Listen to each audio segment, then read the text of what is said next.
Praise the lord. యేసుక్రీస్తు నామముపేట మీ అందరికీ శుభములు. బాగున్నారా? చిన్న ప్రార్థన చేసుకొని దేవుడు ఒక వాక్యం విందాం. పరిశుద్ధుడైన దేవా, ప్రియ పరలోకపు తండ్రి, మీ బంగారు పాదములకు స్తోత్రం నాయన. గడిచిన కాలమంతా నీ కృపలో భద్రపరచుకొని ఈ దినం నీ వాక్యం వినడానికి నువ్వు ఇచ్చిన అవకాశాన్ని బట్టి నీకు వందనాలు. నువ్వు మాట్లాడుతుండగా వినగలిగిన చెవులు, గ్రహించగలిగిన హృదయం, స్పందించగలిగిన జీవితం మాకు దయచేయండి ప్రభా. అంతేకాకుండా కేవలం వినువారముగా కాకుండా విని ఆచరించే బిడ్డలుగా మమ్మల్ని దీవించి ఆశీర్వదించమని యేసు నామమున ప్రార్థించి వేడుకొంచున్నాము తండ్రి. Amen, amen, amen. ప్రియులారా, ఒకవేళ మనకు పుట్టిన బిడ్డలు లేదా మన మనవాళ్ళు, మనవరాళ్ళు మన పోలికతో పుడితే అచ్చు నా పోలికతోనే పుట్టారండి, లేదా మన తమ్ముడు పోలికతో పుడితే అచ్చం మేనమామ పోలికతో పుట్టాడండి అని ఎంతో సంతోషంగా, ఎంతో ఆనందంగా చెప్తుంటాం. అచ్చం మా వారిలాగే పుట్టాడండి అని చెప్తూ ఉంటాం. ఎంత ఆనందం అండి! మన పోలికతో మన బిడ్డలు పుడితే ఎంత సంతోషం అండి, ఎంత ఆనందంగా ఉంటుంది కదా. మరి ఈరోజు పరిశుద్ధ గ్రంథంలో ఒక వ్యక్తి ఎవరు పోలి జీవించమని నడుచుకోమని చెప్తున్నాడో ఆ మాట వినడానికి ప్రయత్నం చేద్దాం. నాకైతే ఎంత గుండె ధైర్యం కావాలా అనిపించిందండి. ఎంత ధైర్యం ఉంటే, ఎంత గట్స్ ఉంటే ఈ మాటని ఆ వ్యక్తి అనగలడో అని నాకు అనిపించిందండి. నేనైతే అంటానో లేదో నాకైతే తెలియదు. ఎందుకంటే ఇంకా పరిశుద్ధతలోకి నడవడానికి ఇంకా ప్రయాసపడుతూనే ఉన్నాను.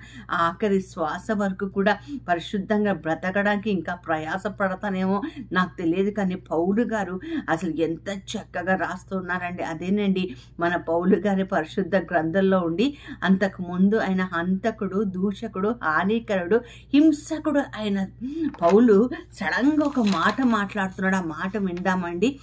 1 కొరింథీ పత్రిక 11:1 నేను క్రీస్తును పోలి నడుచుకొనుచున్న ప్రకారము మీరును నన్ను పోలి నడుచుకోండి. అమ్మ బాబాయ్, మీరు క్రీస్తుని పోలి నడుచుకోండి అని చెప్పట్లేదండి, నన్ను పోలి నడుచుకోండి అంటాడు. నేను ఏ విధంగా నడుస్తున్నాను ఆ విధంగా నడుచుకోండి. ఎంత ధైర్యం అండి!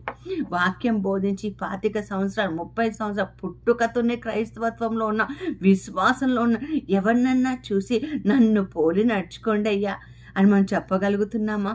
లేదా మిమ్మల్ని చూసి మేము నడుచుకుంటున్నామని ఎవరైనా మనతో మాట్లాడగలుగుతున్నారా? ఇంకా ఆ స్థాయికి రాకుండా ఇంకా ఒడిదుడుకులతోటే ఇంకా కింద పడి లేస్తూ పాపం చేస్తూ పశ్చాత్తాపడుతూ, పాపం చేస్తూ పశ్చాత్తాపడుతూ పాపిని దేవా, పాపిని దేవా, పాపిని దేవా అని మనం మాట్లాడుకుంటూ ఉన్నామేమో. ఎంత ధైర్యం ఉంటే, ఎంత గట్స్ ఉంటే చెప్తాడండి నన్ను పోలి జీవించండి అని. ఏం చేశాడు ఆయన? ఆయన మామూలు మనిషే, మనలాంటి మనిషే, మనతో లాగానే ఉన్న వ్యక్తి. ఆ వ్యక్తి ఈరోజు మనతో మాట్లాడుతున్న మాట ఎంత చక్కగా చెప్తున్నాడు, నన్ను పోలి జీవించండి. అందుకనే పౌలు గారు ఎఫెసీ పత్రిక 5:1 కూడా మీరు దేవుని ప్రియపుత్రులైతే దేవుని పోలి జీవించండి అని అన్నాడు. దేవుని పోలి జీవించండి, నన్ను పోలి జీవించండి అంటున్నాడు.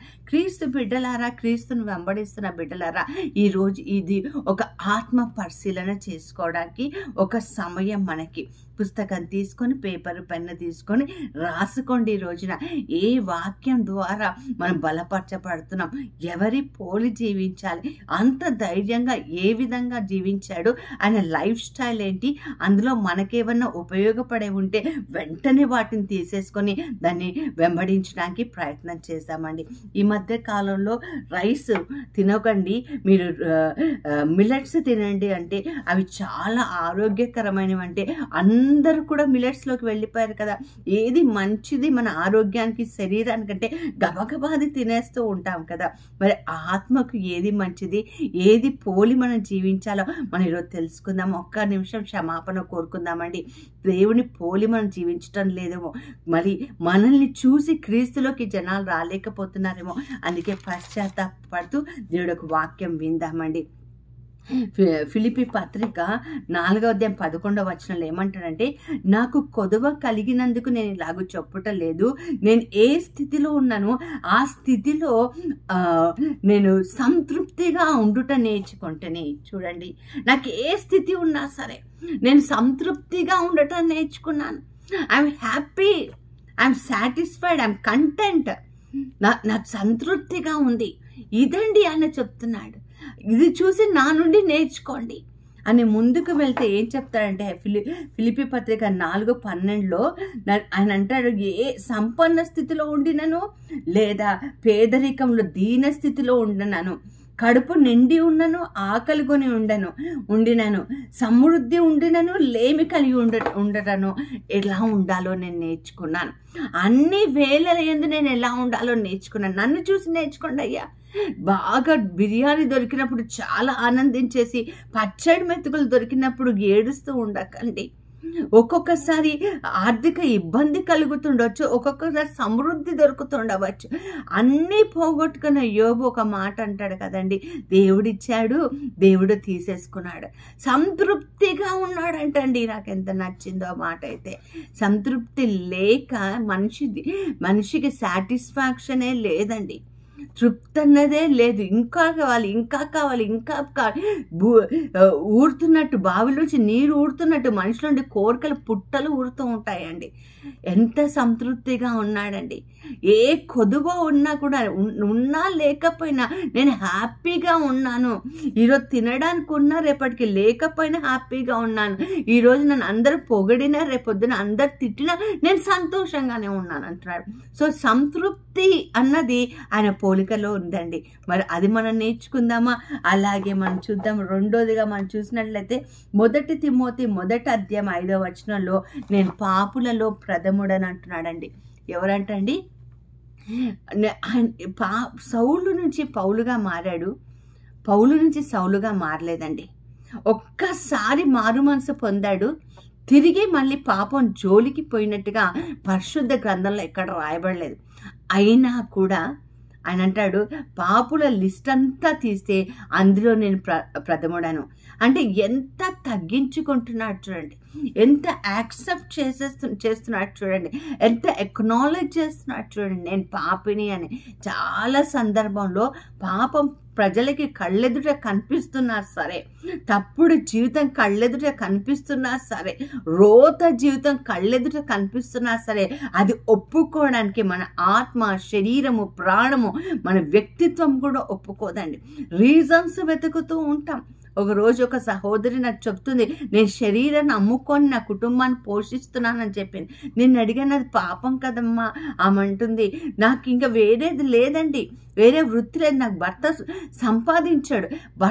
సంపాదించాడు అన్న వంకతోటి శరీరాన్ని అమ్ముకుంటుంది. సో పాపానికి కూడా కారణాలు వెతికే లోకంలో ఉన్నాం. ఒక గొప్ప వ్యక్తి ఏమని చెప్తున్నారు తెలుసా? The world has last the sense of sinning. పాపం చేస్తున్నామన్న ఆలోచన కూడా మనుషులకి లేకుండా పోయిందంట. కానీ పౌలు గారు పోలికలో జీవిద్దామండి. నేను పాపులలో ప్రథముడను. ఒకప్పుడు పాపిని, ఇప్పుడు దేవుడు నన్ను పట్టబడి నేను ఆయన పరిశుద్ధతలో నడుస్తున్నాను.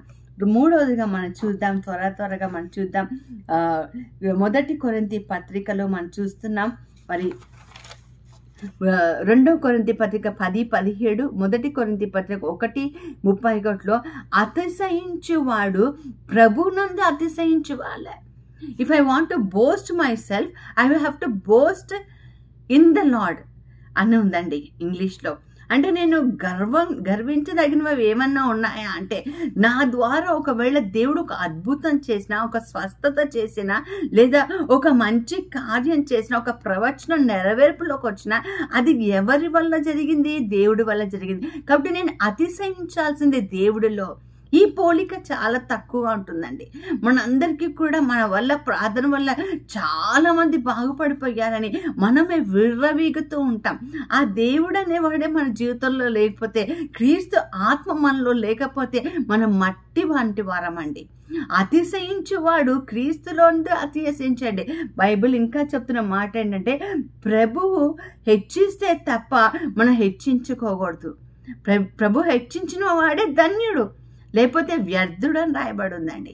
ప్రియులారా, ఈరోజు దేని బట్టి అతిశయిస్తున్నాడు? పౌలు అన్నాడు, నేను క్రీస్తుని బట్టే అతిశయిస్తున్నాను, క్రీస్తులోనే అతిశయిస్తున్నాను. I boast in my Lord, నా దేవుళ్ళలోనే నేను అతిశయిస్తున్నానని ఆయన చెప్తున్నాడండి.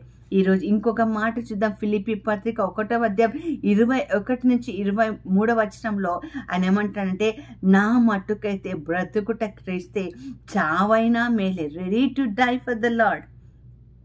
ఎంతమంది ఉన్నారండి ఈరోజు వాక్యం వింటున్నాం మనం అందరం? ఎంతమంది క్రీస్తు కోసం చనిపోవడానికి సిద్ధంగా ఉన్నాం కదా? ఆయన పోలికతో జీవించాలి. నన్ను చూసి నేర్చుకోండి, నా పోలికలో నడుచుకోండి అంటున్నాడు. నా మటుకైతే క్రీస్తు జీవించిన క్రీస్తు కొరకే, చావైనా నాకు మేలే అనుకుంటూ ముందుకెళ్తే ఏమంటాడంటే, నేను వెడిలిపోయి క్రీస్తుతో కలిసి ఉండటం నాకు చాలా ఇష్టం. ఆయనకి ఎంత పర్ఫెక్ట్ లైఫ్లో ఉన్నాడంటే, ఒకవేళ భూలోకంలో కళ్ళు మూస్తే డైరెక్ట్ కళ్ళు తెచ్చేది పరలోకంలో, నిత్య జీవంలో అని.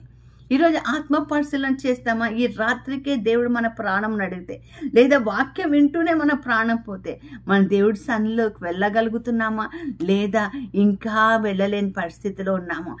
పౌలుని పోలి జీవిద్దామండి, క్రీస్తుని పోలి జీవిద్దాం. అంతేకాకుండా అపోస్తల కార్యాలు 21:13 ఆయన ఏమంటాడంటే, అన్యజనుల చేతికి ఆయన యెరూషలేముకి వెళ్తున్నాడండి. యెరూషలేముకి వెళ్తూ అక్కడ ఉన్న వాళ్ళకి చెప్తాడు, అన్యజనుల చేతికి నేను అప్పగించబడుతున్నానంటే, అక్కడున్న వాళ్ళందరూ అంటారు, అయ్యా నువ్వు యెరూషలేముకి వెళ్ళకయ్యా, నువ్వు వెళ్ళకంటే ఆయన ఒక చక్కటి మాట అంటాడు, ఎందుకు మీరు అలా మాట్లాడి నా గుండె పగలగొడుతున్నారు? నేను అక్కడ అప్పగించబడటమే కాదు, అక్కడే నేను చచ్చిపోతాను అంటే, he knows that he dice. ఆయన చనిపోతాడు, ఆయన చంపబడతాడు, ఆయనకు తెలుసు. ఆయన క్రీస్తు కొరకు వెళ్ళడానికి సిద్ధపడుతూ ఉన్నాడు. ప్రియులారా, ఈరోజు దేవుడు నేను చంపేస్తానని చెప్పటలే, నువ్వు నా కొరకు బ్రతుకుతావా, నన్ను పోలి జీవిస్తావా అని ఈరోజు దేవుడు నిన్ను అడుగుతున్నాడు. మీరు క్రీస్తు పోలి నేను ఎలా నడుచుకుంటున్నానో, నన్ను పోలి మీరు కూడా నడుచుకోండి. ఇలాంటి సర్టిఫికెట్ ప్రతి విశ్వాస జీవితంలో ఉంటే యేసు త్వరగా వచ్చేస్తాడండి. అలాంటి కృప దేవుడు మనకు దయచేయాలని చిన్న ప్రార్థన చేసుకుందాం. పరిశుద్ధుడైన దేవా, ప్రియ పరలోకపు తండ్రి, మీ బంగారు పాదములకు స్తోత్రం నాయన. గడిచిన కాలమంతా నీ కృపలో భద్రపరచుకొని ఈ దినం మాకు ఇచ్చిన ఈ వాక్యాన్ని బట్టి నీకు వందనాలు చెప్తూ, అవును నాయన తండ్రి, మా జీవితంలోకి తొంగి చూస్తే అయ్యా తండ్రి, నిన్ను వెంబడించటమేమో కానీ నిన్ను లోకానికి ఇవ్వలేని జీవితం మేము జీవిస్తూ ఉంటాం. మమ్మల్ని క్షమించి తండ్రి. అయ్యా తండ్రి, పౌలు ఎలాగైతే అన్ని వేళలో నీకు మహిమకరంగా జీవించారో, అలాగే మేము కూడా జీవించి మమ్మల్ని పోలి నిన్ను నడుచుకునే కృపను దయచేయమని యేసు నామమున ప్రార్థించి వేడుకొంచున్నాను తండ్రి. Amen, amen, amen. క్రీస్తుని పోలి జీవించండి. మరి మీ జీవితం ద్వారా క్రీస్తుని ఇతరులు వెంబడించే జీవితంలోకి నువ్వు నేను వెళ్దాం. అలాంటి కృప దేవుడు దయచేయను గాక. ఆమెన్.